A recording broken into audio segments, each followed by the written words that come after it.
देखिए, एक नंबर सवाल पर ध्यान दीजिए, जो आपका लॉन्ग टाइप क्वेश्चन है। शॉर्ट टाइप तो परीक्षा में नहीं के बराबर पूछता है, बाद में 1, 2, 3 भी देख लेंगे शॉर्ट टाइप का। पहले लॉन्ग टाइप देखिए। एक नंबर प्रश्न सवाल है कि कोलकाता के मेसर्स राम एंड कंपनी ने कटिहार के मेसर्स घोष एंड सन्स को 50 पेटी प्रत्येक 200 रुपया का चालान किया। मतलब कि कंसाइनमेंट पर 50 पेटी माल भेजा है और एक पेटी का दाम 200 रुपया है। ठीक है। फिर आगे है कि प्रेषक ने, यानी प्रेषक मतलब जो मालिक है, कंसाइनर है, तो कंसाइनर कौन है? कोलकाता के messrs Ram and company consignor है, और कटिहार के मेसर्स घोष एंड सन्स जो है वो आपका कंसाइनी है, मतलब प्रेषणी है। ठीक है। देखिए, प्रेषक ने 200 रुपया बीमा और 300 रुपया भाड़ा का चुकाया है। ठीक। मेसर्स घोष एंड सन्स से विक्रय विवरण प्राप्त हुआ। Messrs Ghosh and company sons जो है उसने अपना एक विवरण भेजा है, बिक्री विवरण। उसमें सारा बात बताया है कि मैंने क्या क्या किया है। वो आगे दिया हुआ है कि कुल बिक्री 14,000 की हुई है।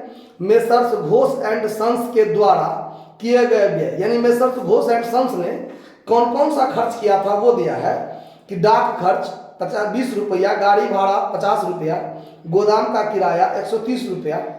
प्रेषणी बिक्री पर 4% कमीशन पाने का अधिकारी है। जो धन प्रेषण पर मिलना था वो प्रेषणी से चेक द्वारा प्राप्त हो गया। ठीक है। प्रेषक के पुस्तकों में रोज प्रेषक यानी कंसाइनर के पुस्तक में आपको जर्नल कहता है बनाने, और कंसाइनी और कंसाइनमेंट ये 2 खाता कहता है बनाने। ठीक है। तो चलिए बनाएंगे कैसे, देखो। हम यहां पर इससे पहले हम जर्नल बना देते हैं। ठीक है। देखिए, तो यहां लिखते हैं journal entry in the books of consignor. Consignor के पुस्तक में जर्नल एंट्री। तो कंसाइनर आपका कौन है? Ram and company, messrs Ram and company. ठीक है। तो अब देखिए, पहला जर्नल एंट्री क्या होगा? जर्नल एंट्री आप लोग फॉर्मेट में बनाइएगा। ठीक है। तो चूंकि टाइम ज्यादा लग जाएगा, नरेशन भी आप लोग क्लियर कर लीजिएगा। ठीक है। देखिए, थ्योरी में सारा बात लिखा होगा। अब यहां पर आगे है कि माल भेजा है कंसाइनमेंट पर, तो एंट्री बनेगा कंसाइनमेंट अकाउंट दिया to goods sent on consignment account. Shortcut में लिख दिए हैं, देख लीजिए, थोड़ा जगह ज्यादा लगेगा इसीलिए। 50 पेटी माल 200 रुपया के दर से भेजा है, तो 50 गुने 200, 50 गुने 200 कितना हो जाएगा? 10,000 ना। 50 गुने 200 10,000, तो 10,000 का माल भेजा है। एंट्री समझ में आ रहा है ना बात? आगे देखिए, फिर कंसाइनर ने खुद खर्चा किया है कंसाइनमेंट पर, तो दूसरा एंट्री देखिए, कंसाइनमेंट पर जब ये खर्चा हुआ तो consignment account DR to cash account या बैंक अकाउंट, ये खुद खर्चा किया है। तो कितना खर्चा किया है देखिए, 200 रुपया बीमा, 300 रुपया भाड़ा, तो 200 300 मिलाकर 500 डायरेक्ट लिख देंगे। ठीक है, डायरेक्ट लिख देंगे। नरेशन में क्लियर कर दीजिएगा कि being expense paid by consignor as इतना इतना, मतलब एज इंश्योरेंस इतना, और एज कैरिज जो दिया हुआ है 200 300 वो क्लियर कर लीजिएगा। उसके बाद आगे कहता है कि मेसर्स घोष एंड कंपनी ने 14,000 की बिक्री की। अब अभी जर्नल एंट्री जो थ्योरी में बताया है वो याद नहीं रहेगा तो फिर जर्नल बनाने में दिक्कत होगा। फिर तीसरा एंट्री बिक्री के लिए, ये माल भेजा उसका, ये कंसाइनर खर्चा किया उसका, अब ये बिक्री वाला, तो बिक्री के लिए बनाएगा क्या? घोष एंड कंपनी अकाउंट दिया टू कंसाइनमेंट अकाउंट। चूंकि कंसाइनर के पुस्तक में कंसाइनमेंट पर माल बेचा गया है, एजेंट ने बेचा है, तो एजेंट हमको देगा ना, इसीलिए कंसाइनी अकाउंट दिया टू कंसाइनमेंट एंट्री होता है। और कंसाइनी का नाम है घोष एंड कंपनी, तो वो लिखेंगे ना, घोष एंड कंपनी की सम्स है, घोष एंड सम्स है, घोष एंड सम्स है, ठीक है। कितना का माल बेचा है? 14,000 का माल बेचा है, तो दे दिए 14,000। अब चौथा एंट्री, घोष एंड सम्स ने हमारे बदला में यानी कंसाइनमेंट पर कुछ खर्च किया है। क्या किया है? कुछ खर्च किया है। तो कंसाइनमेंट पर खर्च है, तो कंसाइनमेंट अकाउंट दिया, कंसाइनमेंट अकाउंट दिया to Ghosh and sons account, Ghosh and sons. Consignment पर खर्चा है, लेकिन वो खर्चा किसने किया है? घोष एंड सम्स ने। तो दिया तो घोष एंड सम्स है, तो वो तो हमसे लेगा। कितना है? तो 20 रुपया डाक खर्च, गाड़ी भाड़ा 50 और गोदाम किराया 130, 20, 50, 70 और 130 मिलाकर 200। तो यहाँ पर हम 200 का जिक्र करेंगे, ठीक है। अब 3 को बात है तो 3 को एंट्री नहीं बनाएंगे, एक ही एंट्री बना देंगे, नरेशन में क्लियर कर देंगे बारी बारी से, ठीक है।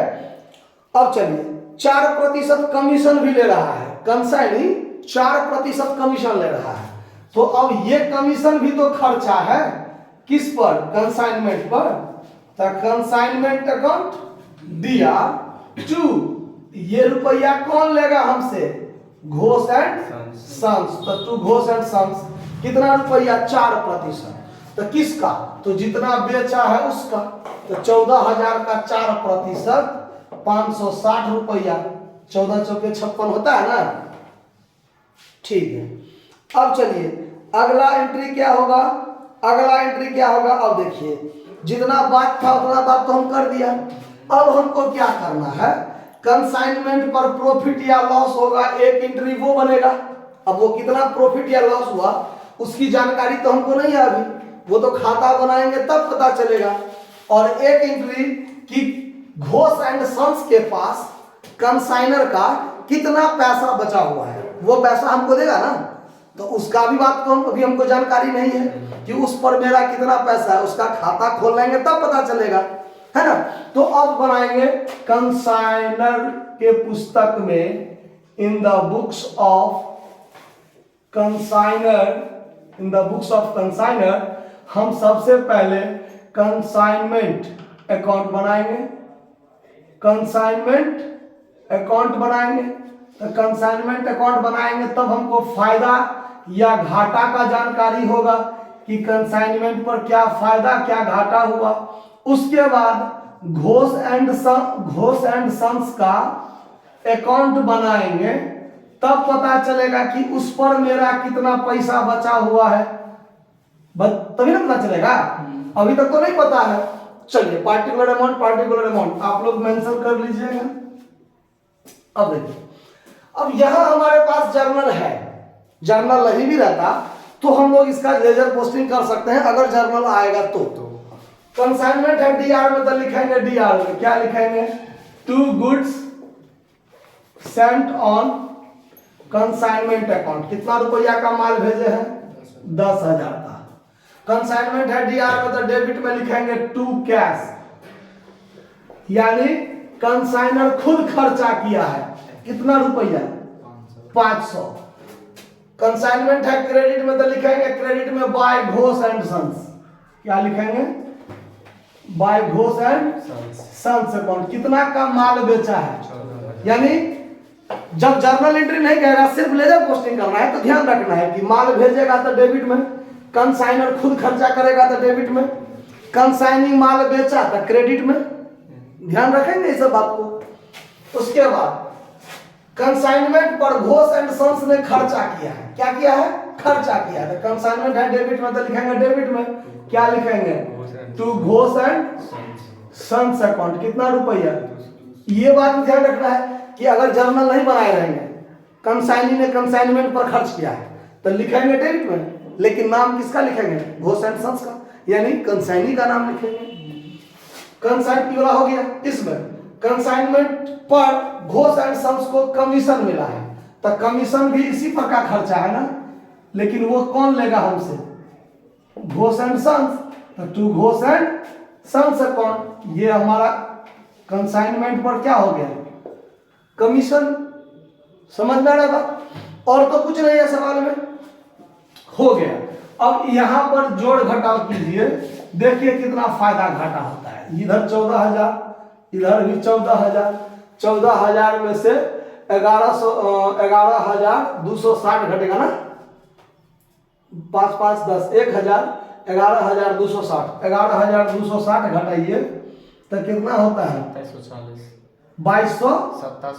2740, 2740। तो यही हमारा प्रॉफिट हो गया ना।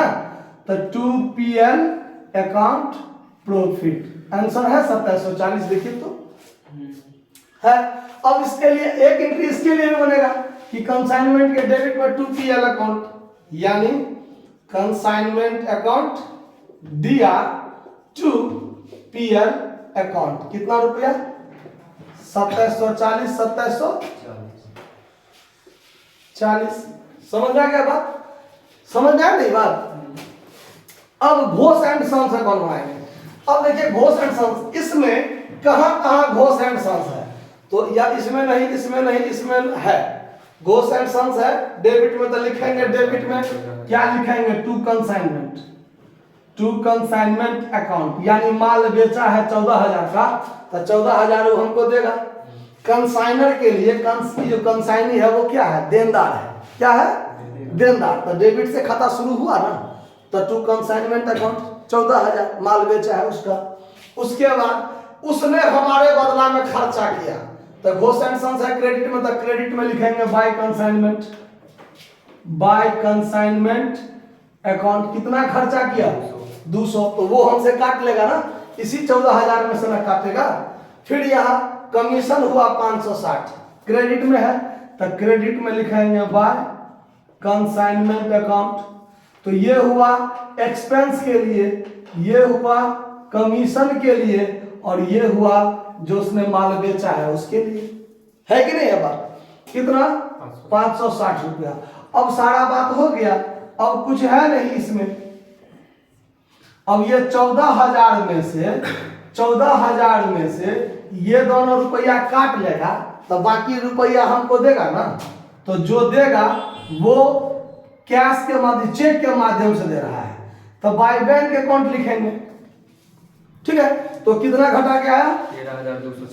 13,240। यानी इतना रुपया भी हमको क्या करेगा? बैलेंसिंग फिगर जो बच गया वो हमको वो दे देगा। तो दे देगा, तो चेक के माध्यम से दिया था, बैंक अकाउंट दिया 13,240 टू दिया कौन? Ghosh and sons. तो क्रेडिट में 13,240 ये है क्रेडिट में, तो क्रेडिट में लिखे है ना बाय बैंक अकाउंट, है कि नहीं है? तो ये सवाल बनकर तैयार हो गया। शुरुआत सवाल है, फिर आगे देख लेंगे। इसको नोट कर लीजिए। धन्यवाद।